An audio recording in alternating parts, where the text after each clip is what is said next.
Dia após dia, governos investigam fenômenos com OVNIs. Agências espaciais investem milhões de dólares em missões arriscadas. Os melhores cientistas do mundo são recrutados para estudar o espaço. A humanidade observa o céu na esperança de encontrar outras civilizações. No entanto, a resposta pode estar em nosso próprio planeta. Na Terra existem milhares de testemunhas que afirmam já terem visto seres de outros mundos. Qual é a verdade por trás desses relatos? Será que são a chave para compreender o fenômeno dos OVNIs?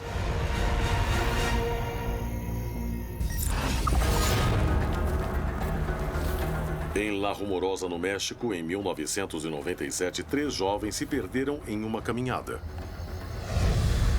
Durante a noite, viram estranhos seres iluminados que os observavam, mas eles sobreviveram para contar. No mesmo ano, o dono de uma granja no Brasil descobriu algo macabro.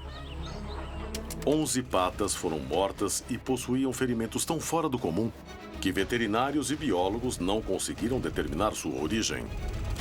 Testemunhas e investigadores afirmam que foi um ataque do chupacabras. Uma jornalista saiu em busca da verdade.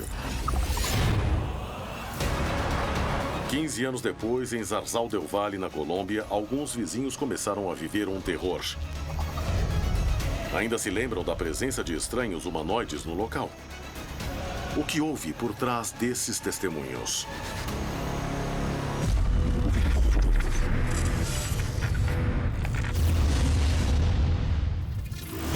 Contato extraterrestre.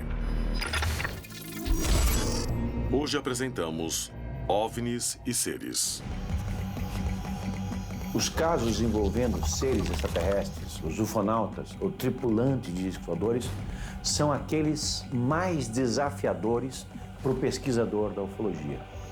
Porque não é um simples contato. 90% pode ser explicado. Pode ser uma patologia psicológica das pessoas que imaginam as coisas. E os outros 10% são casos realmente interessantes que até o momento não possuem resposta. Quando há esse encontro de realidades, a realidade terrestre com uma realidade extraterrestre, representada por uma nave pousada, por seres que muitas vezes descem ou podem apenas descer para levar os humanos para bordo das naves, sempre essas realidades são mais complexas.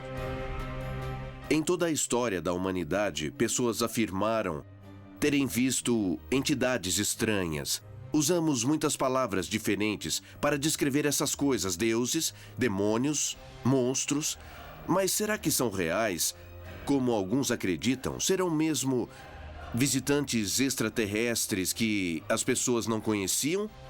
Será que não são frutos da nossa imaginação? Precisamos nos apoiar no que as pessoas contam como testemunhas. Aconteceu com elas e elas acreditam nisso. Elas foram afetadas por isso. Às vezes isso muda suas vidas. E isso é uma prova do seu encontro com alienígenas? Não. Mas mostra que foi extremamente importante para elas. E eu acho que temos que dar atenção a isso. Os OVNIs causam fascinação nos homens, mesmo entre os mais céticos. E os casos mais polêmicos são os que afirmam terem visto seres que não seriam desse mundo. As histórias mais impressionantes do continente são a chave para resolver o mistério.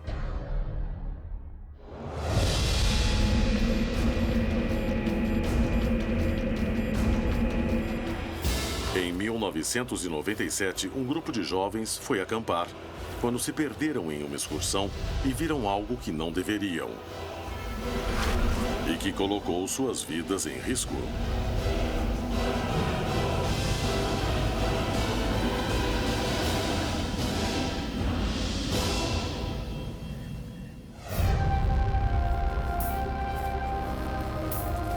Naquela noite, ficamos no acampamento e de manhã cedo saímos numa caminhada para fazer exercício.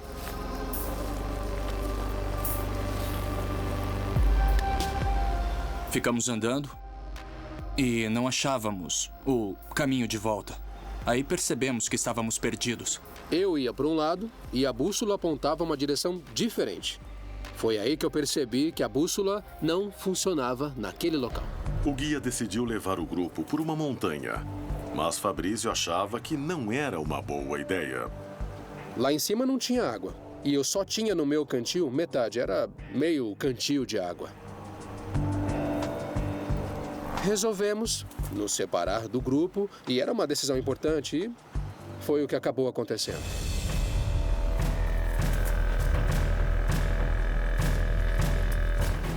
Chegamos a um lugar onde, enfim, pudemos matar nossa sede, mas isso já era umas 5, 6 da tarde, aproximadamente. Começava a anoitecer e eles se desesperavam.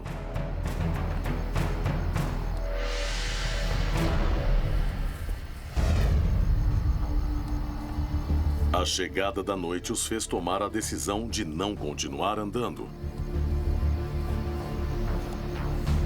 Mas isso não garantia a segurança.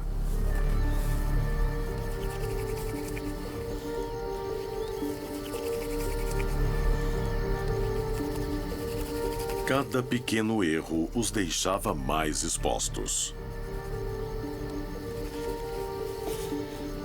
Então resolvemos subir numa árvore. Para ver melhor se tinha algo perto.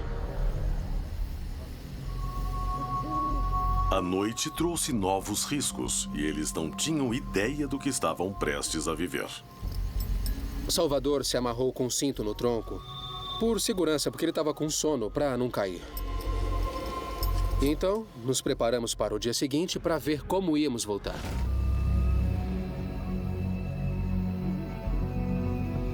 Eles achavam que o mais difícil seria achar o caminho no dia seguinte. Mas primeiro tinham a noite pela frente. Foi quando começou a situação. Então olhamos para cima. E eu comecei a ver. Aí eu falei pro Fabrício e o Lamone, as estrelas estão se mexendo. Era uma estrela bem brilhante, bem baixa, não tinha cabimento. Ela estava um pouco afastada e então foi se aproximando mais ainda na nossa direção. Eu nunca tinha visto nada assim. Era um OVNI? Sim, era um OVNI que vimos. O Salvador levantou, viu e falou, é um OVNI, é um OVNI. Atraídos pela presença da luz forte, eles não se deram conta de que algo bem mais estranho começava a acontecer em uma colina próxima. Na colina dava para ver umas luzes, como gente com lanternas atrás de nós. Aí eu falei, são lanternas, gritem para saberem que estamos aqui. Aqui! Ei! Aqui! Mas não responderam. Ninguém respondeu. Era melhor parar de gritar porque não sabíamos o que era, nem se estávamos vendo coisas. Depois de alguns minutos sem as luzes, pararam de se importar com o que havia acontecido. Preocupados em repor a energia e pensar em um plano para voltar, não se deram conta de que a noite ficava cada vez mais misteriosa. Eu encostei ali do jeito que eu tava. E aí eu dormi. Quando, de repente, sentiram que alguma coisa estava acontecendo. Algo que fez o ambiente mudar. Lamone me disse, você tá vendo o que eu tô vendo? Tudo mudou.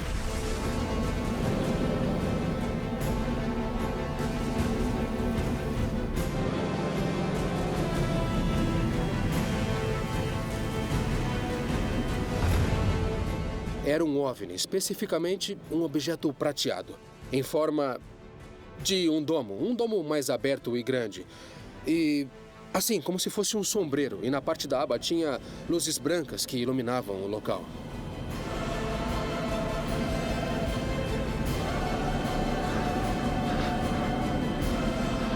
Ele abriu e dentro havia uma luz de várias cores.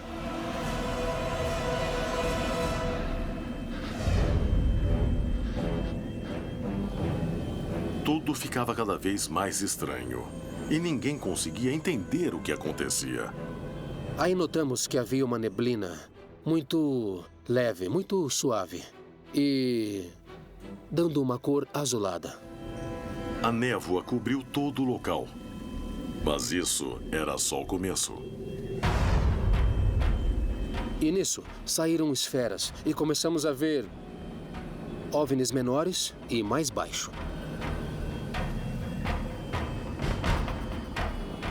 Em cima havia de 12 a 15 objetos e as luzes. Luzes pelo céu. E nenhum daqueles objetos fazia algum tipo de barulho, mas mexiam, se moviam e formavam figuras geométricas. Uma figura que ficou quase o tempo todo foi um triângulo equilátero. Perfeito. E eles se moviam ao redor desse triângulo.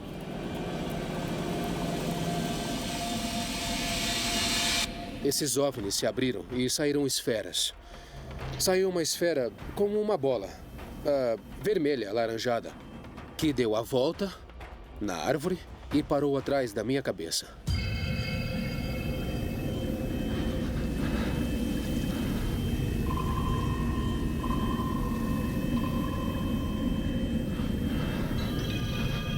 O Lamoni falou, aí, atrás da sua cabeça. Aí eu falei, deixa, eu não vou fazer nada, eu não vou nem olhar. Não vou tentar fazer nada, só deixa aí. Então ficou ali, por um tempo, e se foi. Entrou no OVNI e foi embora.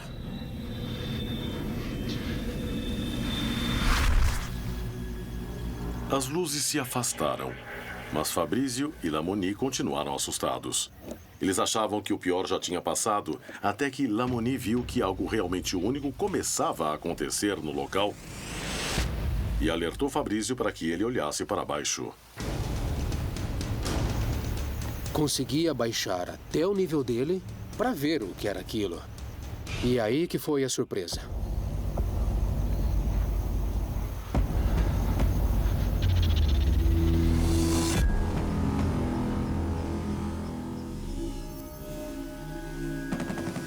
Eram pequenos seres que estavam andando em grupos de 3 e 4.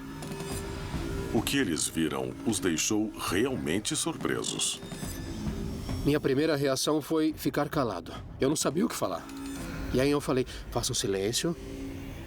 Não podem saber que estamos aqui.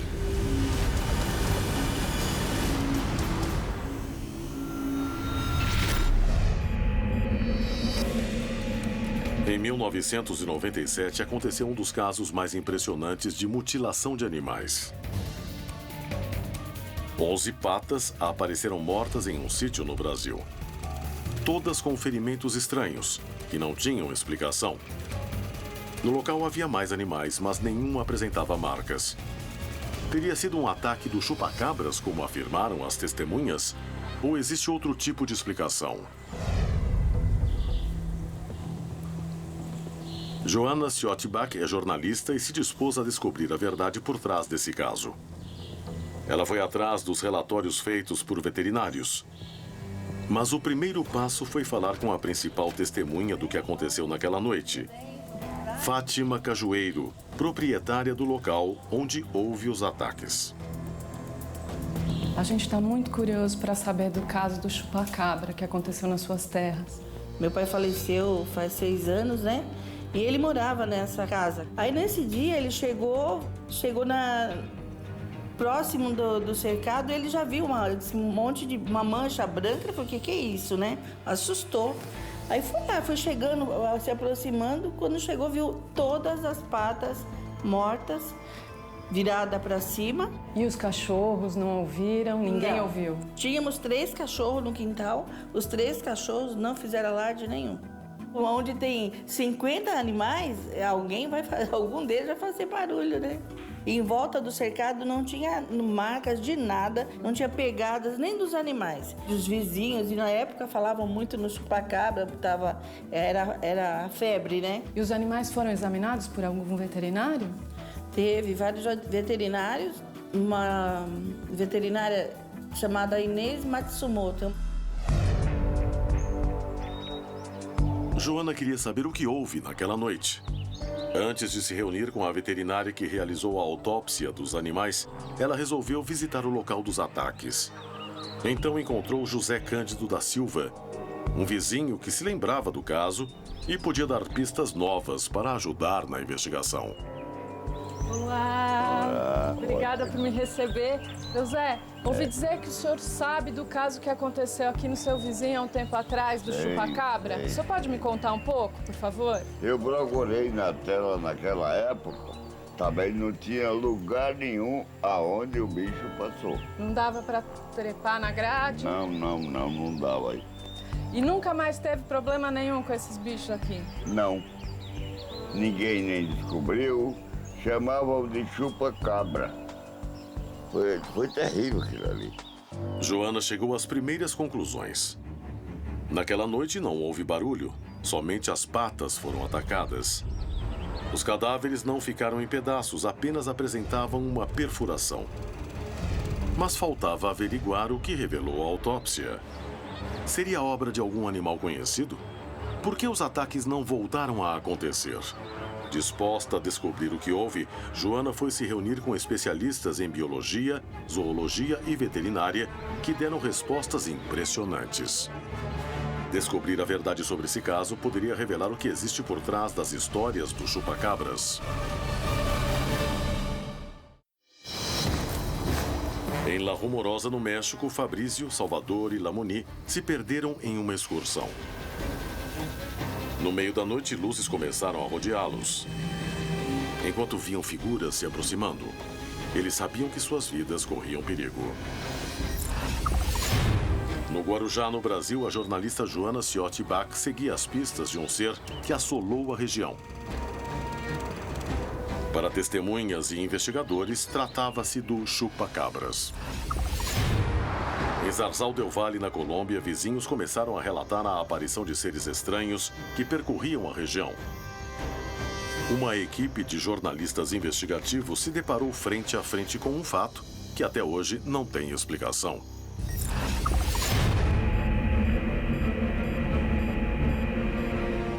Três jovens estavam acampando quando se perderam em uma excursão. Da copa de uma árvore foram testemunhas de uma experiência única.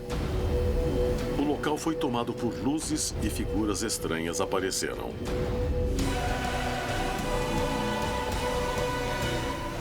Eu olhei para o céu para ver o que acontecia lá em cima. E tinha mais. Havia mais OVNIs.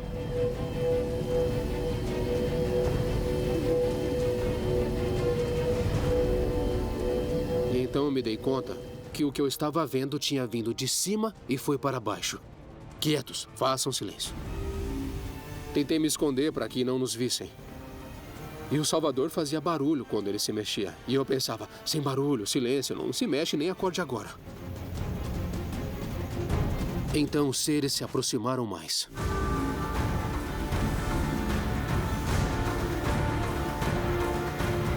Primeiro deu medo, bateu o desespero. Aí passou um tempo e eu pensei, o que estão fazendo?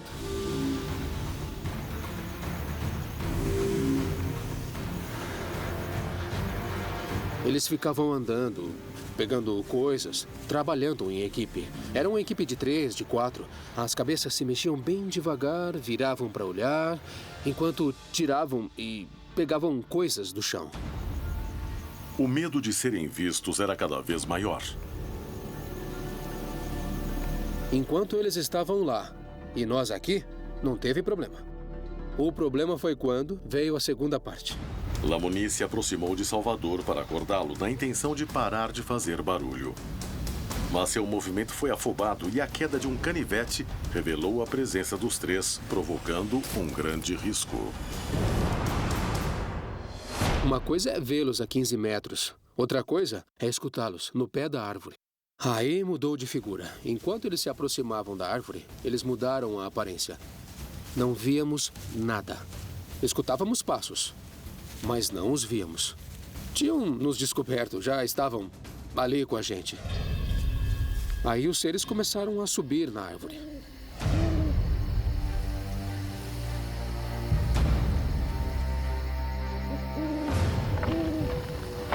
Conforme subiam, deixavam marcas no tronco, fosforescentes.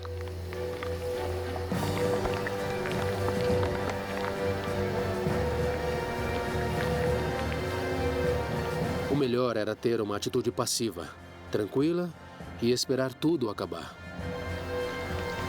Quando os seres chegaram, foram perto do Salvador. Não foi nem preciso acordá-lo, porque um dos seres o acordou. E um daqueles seres colocou a mão em cima de mim, só que flutuando. A blusa do Salvador ficou manchada no peito. Começou a emanar uma luz branca, fosforescente, do peito dele. Fechei os olhos, eu abri de novo e ele sumiu. Um movimento brusco e podiam se expor a mais perigo.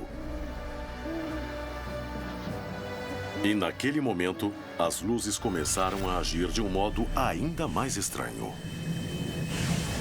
De cima, era que nem um flash. Zoom, zoom.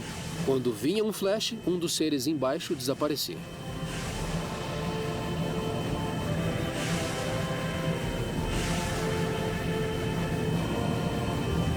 Lentamente, os seres que os rodeavam começaram a desaparecer, sem nenhum tipo de explicação. E os OVNIs, como vieram, eles foram embora. E foram diminuindo até não ficar nenhum. Com a partida dos seres, o local parecia ter voltado ao normal. Ainda faltavam algumas horas para amanhecer, mas não sabiam se o perigo realmente tinha desaparecido.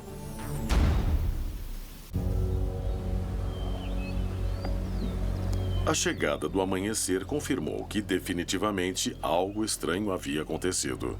Às 6 da manhã, decidimos descer da árvore. E então nos demos conta de que havia coisas novas ali. Eles deixaram pedras em forma de um triângulo equilátero. Tinha uma pegada com 3 dedos. Aí eu fiquei morrendo de medo e falei, vamos dar o fora daqui.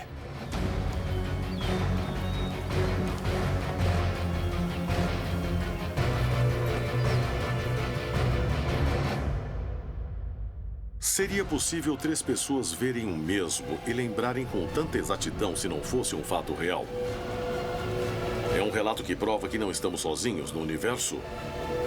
Existe uma explicação científica para justificar o que viram? Sem sombra de dúvida, o caso de La Rumorosa no México faz parte das muitas histórias cheias de mistério que dia após dia acontecem no continente. Seria a prova final de que estamos sendo visitados ou trata-se de equívocos? A existência de OVNIs é um fato que a ciência admite. Mas isso significa que estamos recebendo a visita de seres de outros planetas? O fenômeno OVNI, para mim, é um fenômeno bem real. Basta ligar a TV, abrir um jornal, ler uma revista, que a gente vai encontrar praticamente todos os dias alguma informação nesse sentido. A origem do fenômeno é desconhecida para mim. Eu acho que o desconhecido em questão sugere fortemente a hipótese extraterrena. Não é questão de acreditar, é questão de investigar o que está diante de nós. Pesquisadores do mundo todo se perguntam qual é a verdade por trás dessas histórias. Qual é a origem desses fenômenos? Entretanto, existem casos em que a natureza das evidências coloca em dúvida nossos conhecimentos científicos. Acho que os tipos de casos de OVNIs mais difíceis de se explicar são aqueles que deixam evidências físicas para trás. Qual o sentido de mudarem a lama do solo? Qual o sentido de queimarem alguma coisa? Existem muitos casos físicos que deixam alguma coisa para nós examinarmos.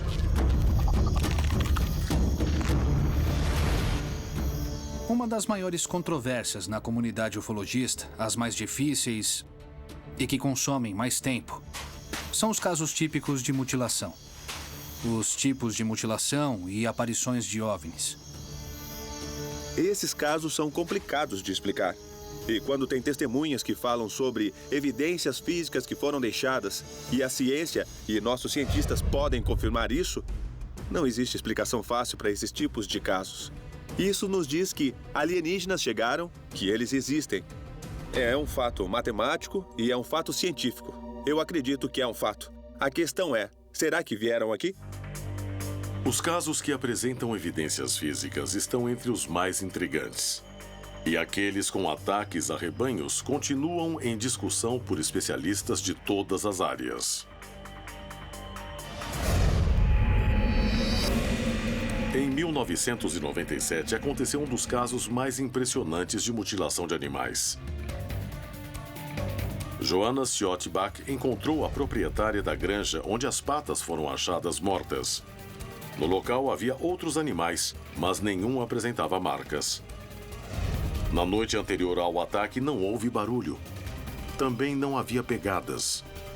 Poderia se tratar de um ataque do chupacabras? Inês Matsumoto é a veterinária que realizou a autópsia das patas e se lembra de tudo o que ocorreu. É uma testemunha importante para compreendermos o que realmente aconteceu. Muito obrigada por me receber, doutora. Eu fiquei sabendo que foi a senhora quem fez as autópsias nas aves. Correto. Vou pegar umas fotos para lhe explicar um pouquinho melhor. Ah, que legal. Tá?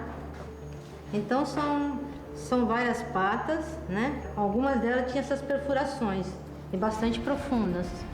E quando eu abri uma delas, assim, longitudinalmente, elas praticamente não tinham sangue. Não tinham sangue. Nenhum. E o pulmão estava, sim, parecia que havia estourado, explodido, como se fosse um esforço muito grande que elas fizeram, né? Então isso que a gente aprende na faculdade, uma doença não ocorre de um dia para o outro. E um predador, ele não atacaria o peito, ele geralmente viria a nível de pescoço, para quebrar, para matar, para comer. Só se fosse um predador que a gente não conhece. Isso. E o dono do sítio achava que vinha uma coisa de cima, como se estivesse voando. E voltasse voando. Porque o cerco, estava tudo intacto. Você nunca tinha visto alguma coisa assim? Nunca, nesse sentido, não. Muito obrigada, doutora. Inês confirma que os ferimentos que as patas apresentavam não eram comuns e que em todos os seus anos de experiência nunca tinha visto nem voltou a ver algo parecido. Disposta a descobrir o que houve, Joanna se reuniu com especialistas em biologia e zoologia que dariam respostas impressionantes. Descobrir a verdade sobre esse caso permitiria saber o que existe por trás das histórias dos chupacabras. Existem seres de outros mundos que visitam a Terra. Em Zarzal del Valle, na Colômbia, um grupo de vizinhos teve sua rotina alterada após uma grande quantidade de relatos sobre seres estranhos que percorriam a região.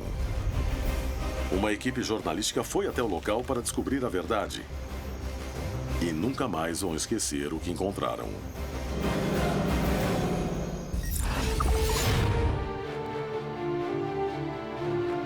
Há muitos anos, a América Latina fala do chupacabras, embora sua existência nunca tenha sido provada nem descreditada. Se é um mito, como explicar as mutilações de animais em grandes quantidades?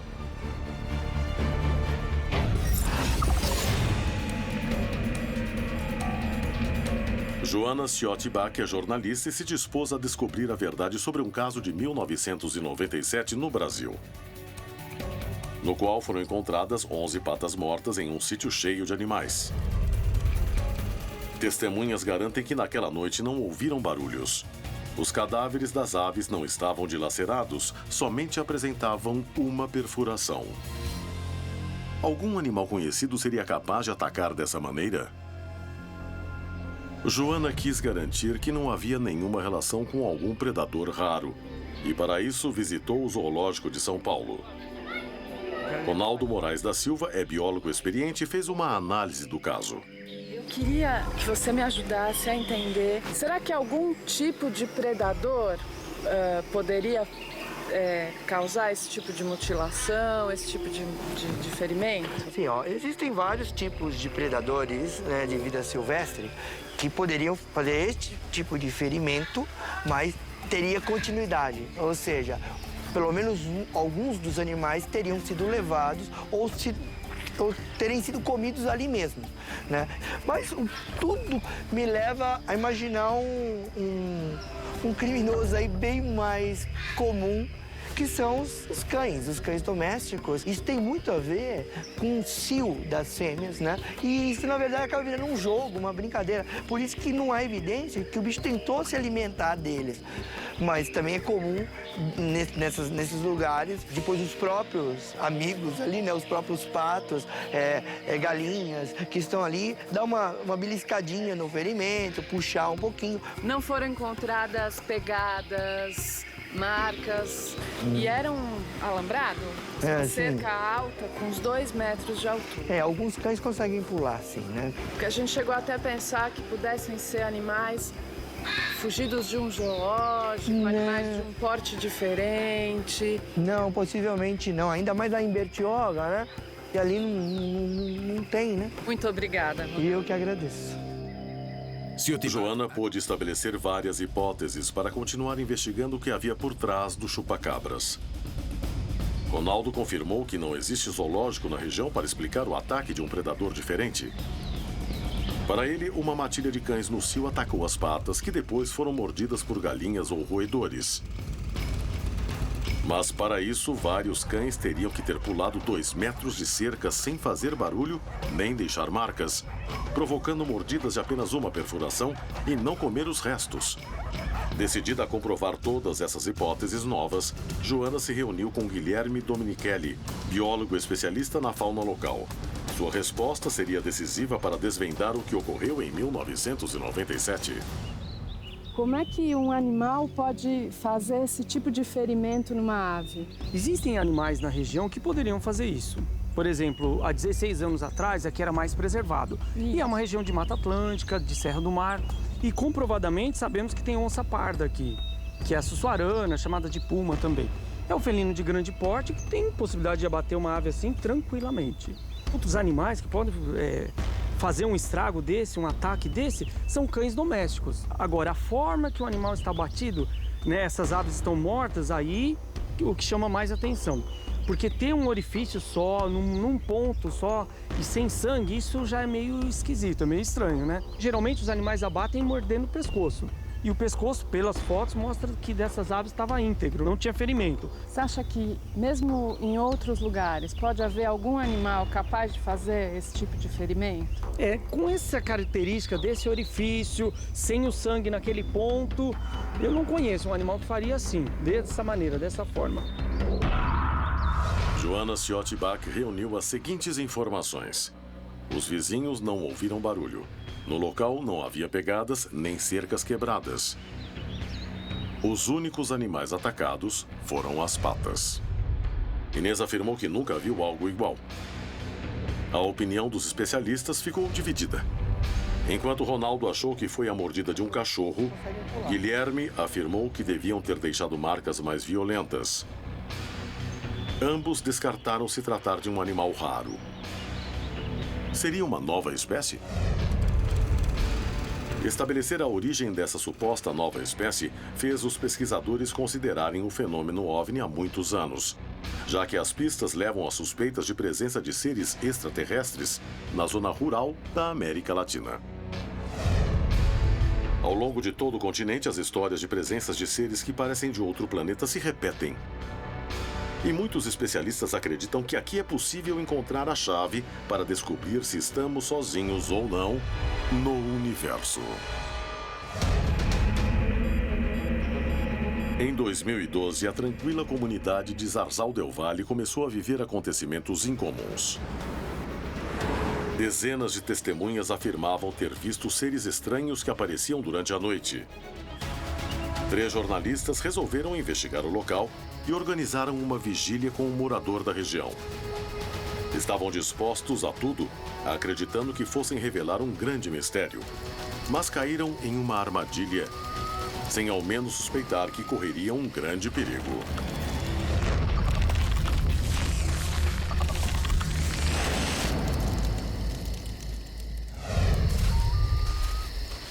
Steven, Didianet e José Inácio trabalhavam em um canal de televisão local. Após ouvirem as histórias de seres estranhos e ameaçadores que rodeavam a região, resolveram visitar Guazimal.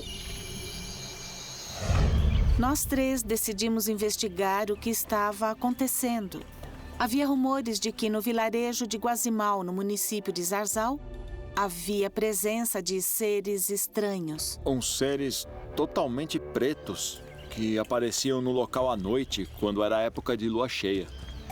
Além de entrevistar testemunhas, estavam decididos a passar a noite no local para tentar descobrir o que acontecia. Guillermo, um antigo morador da região, resolveu fazer parte da vigília para confirmar os boatos que tinha escutado. A gente soube que já tinham aparecido várias noites anteriores e resolvemos ficar lá para poder ter um contato com eles. Ingênuos, eles montaram um acampamento na área onde, segundo a vizinhança, os seres estranhos tinham sido vistos mais vezes. Ao anoitecer, todo o povo de Zarzal del Valle se escondia de medo. Mas eles eram os únicos decididos a enfrentar os homens de preto. E quando chegou a noite, os preparativos começaram. Mas algo parecia observá-los.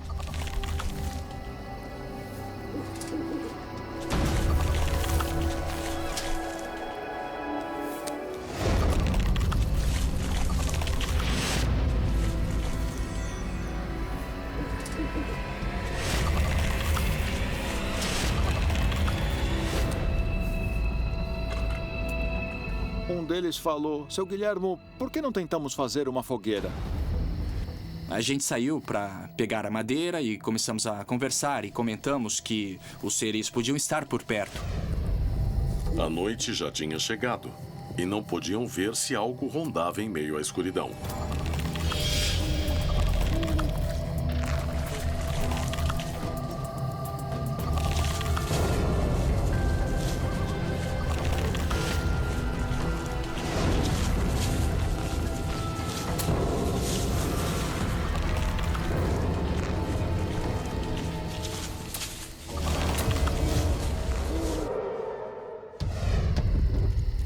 Reunidos ao redor da fogueira, eles conversavam sem preocupação, mas o perigo os espreitava.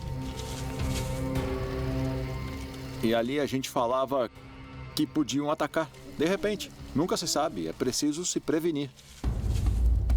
Guillermo conhecia as histórias e queria se proteger. Comecei uma oração de proteção por todos nós e os moradores do vilarejo. E ele começou um ritual, agradecendo o fogo para que ele nos protegesse. Também por caso dessas coisas ou seres não fossem muito amistosos com a presença humana.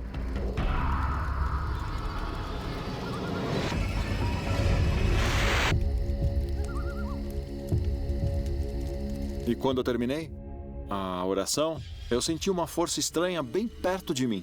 Tinha alguém observando a gente.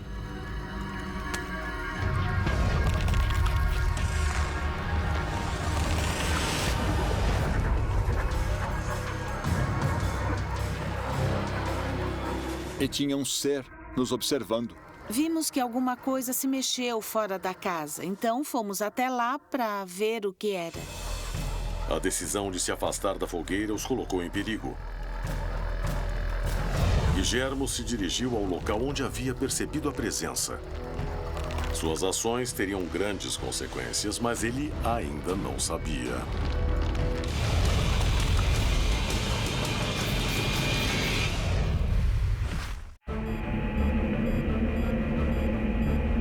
Em 2012, a população de Zarzal del Valle, na Colômbia, perdeu a tranquilidade. Os moradores diziam ver seres de outros planetas. 3 jornalistas foram até lá investigar e organizaram uma vigília com um morador da região. Satisfazer a curiosidade jornalística os colocaria diante do perigo. Naquela noite, um estranho ser apareceu no local e começou a espreitá-los. A gente conseguiu ver que o ser avançou para o outro lado da estrada. Quando, naquele instante, nos dirigimos para lá, aí veio um outro ser em alta velocidade. E, de repente, os dois se encontraram. Fizemos silêncio apontando ali está, ali, olha. Os seres pareciam rodeá-los e ninguém sabia quais eram suas intenções. Não havia como escaparem dali. Desceram em 2 ou 3 segundos, pararam por ali e faziam sinais, apontavam para as árvores e faziam sinais de luzes. Eles eram escuros, pretos, bem altos, com os braços bem compridos. A roupa preta não era roupa, era a pele, preta como uma seda brilhante. E a luz que emanava saía do peito. Os seres se locomoviam rapidamente pelo local, emanando estranhas luzes vermelhas. Mas ninguém tinha notado que as luzes pareciam ter um sentido e que a noite estava prestes a passar por uma reviravolta ainda mais inesperada. Aí focaram aquele raio em nós 4. Ficou um silêncio, então o Steven perguntou: quem são vocês? De onde vêm? Aí o Inácio pegou a câmera e começou a gravar aquele momento. Vocês estão no planeta Terra. O que querem? Do que precisam? Ei, o que desejam?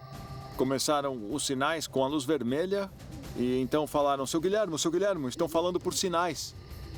Então ele iluminava e o ser respondia.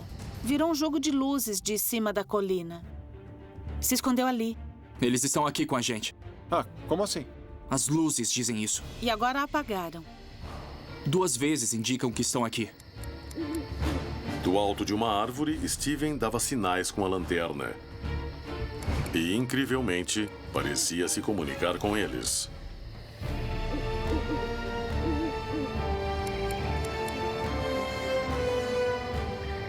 Os 4 tinham certeza de que estavam prestes a realizar algo transcendental, se comunicarem com seres aparentemente de outro mundo.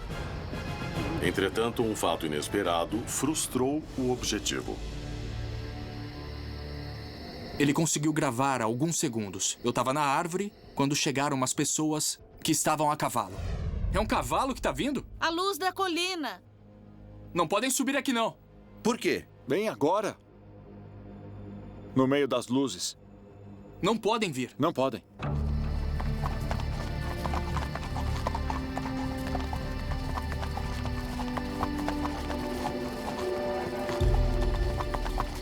Perguntaram quem eram e falei que muita gente vinha para a cavalgada de dezembro. Naquele momento, interromperam a comunicação e aqueles seres sumiram. Apagaram as luzes infravermelhas e se foram. A experiência de dezembro de 2012 mudou para sempre a vida de Stephen, José Inácio, Guillermo e de Diane. O que realmente aconteceu naquela noite é algo que permanece um mistério. Os eventos relatados em Zarzal del Valle, na Colômbia, são apenas um entre tantos que todos os dias são narrados no continente. O que há por trás dessas histórias? Serão a prova mais convincente de que não estamos sozinhos no universo? Ou são a demonstração de que as histórias que envolvem fenômenos OVNIs não passam de mitologia e folclore? Os seres humanos sempre ouviram histórias sobre anjos, demônios, Deus e o diabo. Talvez seja inerente a eles. Talvez o fenômeno OVNI seja simplesmente uma versão moderna dos anjos e demônios. Não podemos ver os anjos como víamos há 1000 anos. Não podemos ver os deuses como imaginávamos há 1000 anos. Acredito que com essa nova sociedade altamente tecnológica, que pode enviar coisas ao espaço, a observação do espaço ainda chama atenção. E assim, estamos descobrindo essas novas entidades que vão nos explicar a realidade que não conseguimos entender. A ufologia ainda tem algumas dificuldades para estabelecer o modus operandi desses seres. O que eles querem, por que eles estão aqui, o que eles, enfim, buscam em nós, em nosso planeta. Sou um pesquisador porque eu quero a verdade, seja ela qual for. Eu não sei se eles existem mesmo, mas eu acredito que eles existem. O bom senso, a lógica nos diz que alienígenas estão por aí. E que eles existem. A questão é, será que eles vieram aqui? Sem sombra de dúvida, histórias de OVNIs continuarão causando fascinação na humanidade, até o dia em que alguém possa responder se estamos sozinhos ou não no universo. Enquanto isso, milhares de pessoas em todo o mundo seguem acreditando que algumas experiências comprovam que já fomos visitados por seres de outros planetas. Será que o homem algum dia conseguirá responder esse mistério? O que se esconde por trás do fenômeno OVNI? Que outras histórias estão escondidas no continente americano? Chegou a hora de irmos em busca da verdade.